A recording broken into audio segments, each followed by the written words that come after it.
Risk is a huge thing. And we've, from our research, clients, they want to talk about this. This is like top of their list as far as things that they, because when they say I'm worried about this or we're worried about that, that's instinctively what they're thinking in terms of risk.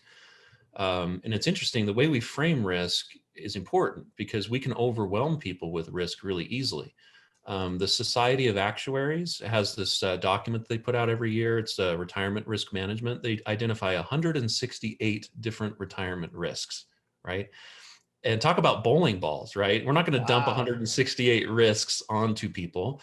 So we have to frame it down to, we frame it down to about 8 or 9 very specific, categories of risk.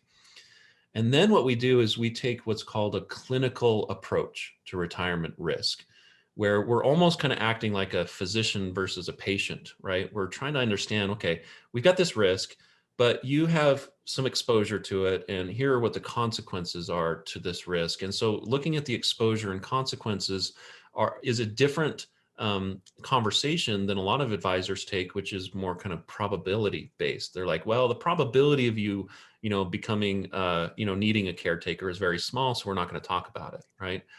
But if we talk about it in terms of, okay, well, you have some risk of exposure here, and here are what the consequences are. When they hear what those consequences are versus what the probabilities are, that triggers a different part of their brain, right? And they're much more engaged with that conversation.